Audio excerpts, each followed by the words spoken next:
JBN, we keep you informed. I am Michelle Jones, and in the news, Good Samaritan recovers cops' guns from crash scene. An M16 rifle and a handgun, which fell from a policeman after he was allegedly hit off his motorcycle in downtown Kingston about midnight on Friday, were recovered by a civilian and handed over to lawmen. The Jamaica Constabulary Force JCF has been guarded about the incident, except to say that the injured cop was in recovery. He's doing okay and recovering well. Head of the police's corporate communications unit, Senior Superintendent Stephanie Lindsay said. The policeman, a constable, reportedly sustained injuries to his neck, arms, legs, and head after he was hit from the government-issued motorcycle. The cop, who reportedly split up with his colleagues, was said to have completed duties in Spanish Town, St. Catherine, and was returning to base when the crash occurred. He was unconscious for several minutes before help arrived. It is understood that while the policeman laid helpless on the ground, a civilian secured his weapons and then handed them over to the police when they arrived on the scene. Little after the police arrived, a man drew a squad one side to make him know about the two guns them. Them carry the police now 1 yard nearby and show them where the gun them lock off, a law enforcement source disclosed. Man shot, injured in KPH car park. A gunman attacked and shot a man in the parking lot of the Kingston Public Hospital on Tuesday, police have confirmed. The man, a 20-year-old vendor from a Kingston 14 address, was reportedly selling when he was attacked. No motive has been established for the attack.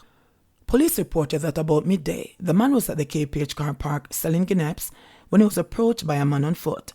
The man opened gunfire at him before fleeing. He reportedly received gunshot injuries to his upper back.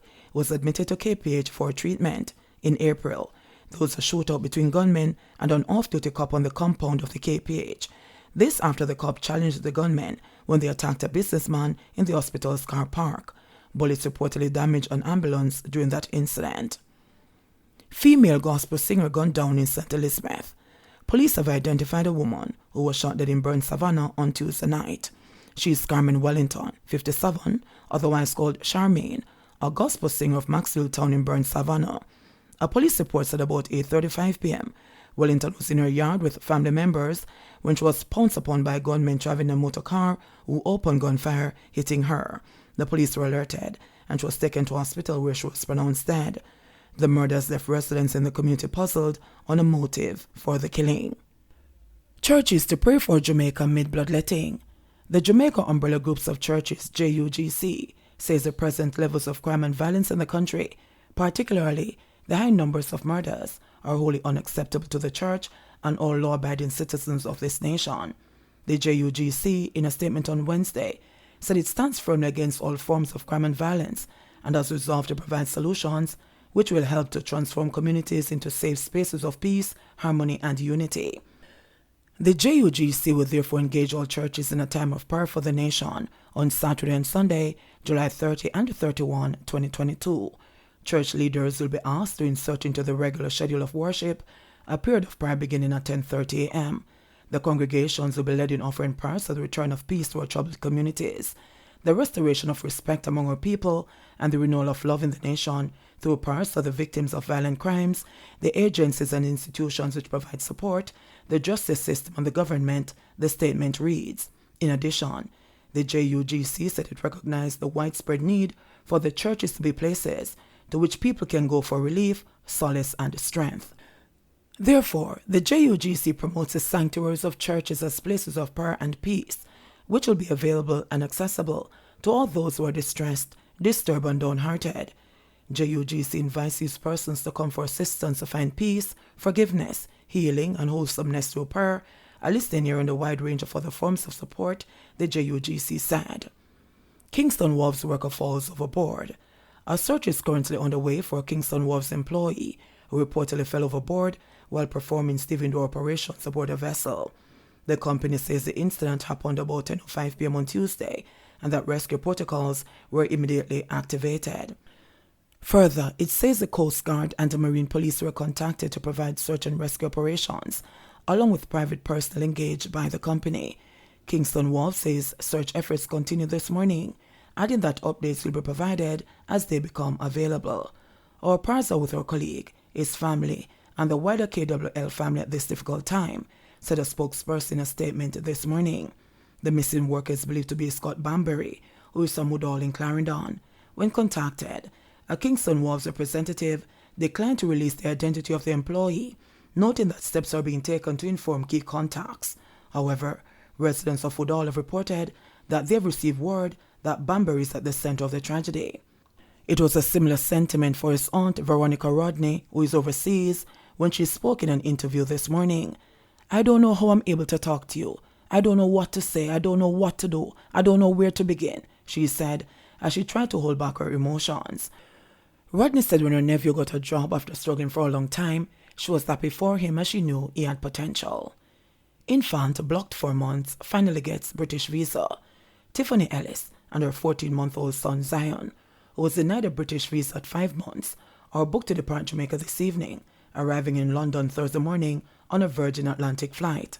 The two will be reunited with Ellis's 5-year-old Britain-born daughter Zaina and Jamaican husband Zarin, who was forced to depart the island without half of his family after his infant son was denied a visa. Ellis, who has lived in the UK since age 8 and has been a resident there for 20 years, gave birth to Zion in Jamaica while awaiting the reopening of the country's borders after the COVID-19 pandemic, which forced the closure of seaports and airports worldwide. She remained stranded here because there was no way she said she could have left the infant alone in Jamaica. However, on Tuesday, the baby was granted safe passage by the British High Commission in New Kingston, shortly after the UK Guardian and Gleaner highlighted their plight. Zarin Ellis was elated by the news. Zarin said that he was afraid to hope because of previous failed attempts to resolve the impasse. "We have missed out on so much due to the denial of our son to travel with us. I missed his first steps and words," he shared. He added, "I'm not very emotional, but when I heard they are coming, I could not hold back. I cried, and my co-workers hugged and consoled me. We have become very dependent on each other because we understood that it is a partnership, and we work together to get life sorted. My daughter won't feel abandoned and can have her mom," Zarin said. The mother of two also missed out on her daughter's first day at school, but on Tuesday her heart was full and all she wanted to do is to get on the next plane home. "I can't stop smiling. I'm happy the High Commission came through and made it all happen. I can't wait to hold my family again," she said of the groundswell of support over the last 2 days. "People saw injustice and spoke out against it. That's what humanity is about." And in sports news, visa doubt for Chad Wright, world champs in jeopardy. JBNN has been reliably informed that discuss through Chad Wright's participation in this year's World Championship is in doubt as a result of visa issues. According to a source close to the situation, Wright was not granted a US visa during his interview. The source did not disclose why the visa was not approved. The men's discus qualification round is this Sunday, and Wright now faces a race against time to get the necessary documentation to travel in time for the event.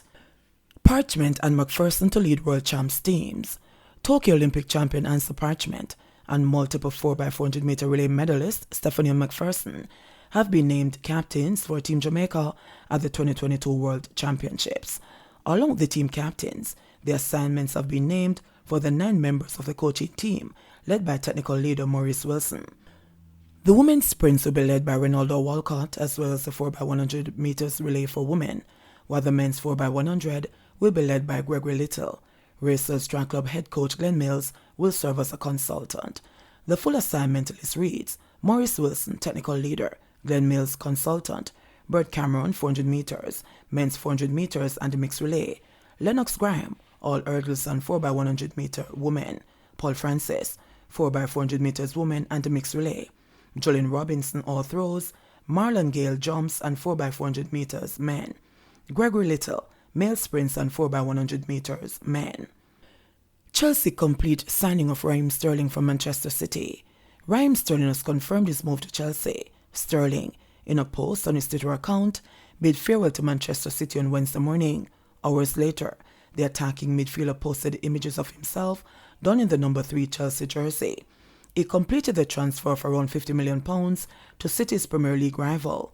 The England attacking midfielder posted an emotional message on social media, along with a video of highlights of his time at City. 7 seasons, 11 major trophies, a lifetime of memories, it read. To the coaching staff, who have played a massive role in my development over the years, to my teammates, who have become more than just those I share a pitch with, to the backroom staff, to the office staff, to the fans, who have tirelessly supported the team, And to everyone involved with Manchester City, my respect for you couldn't be greater. What a ride it's been. JBN, we keep you informed. Please remember to subscribe, like, share, leave us a comment, and click the notification bell to receive our daily news items.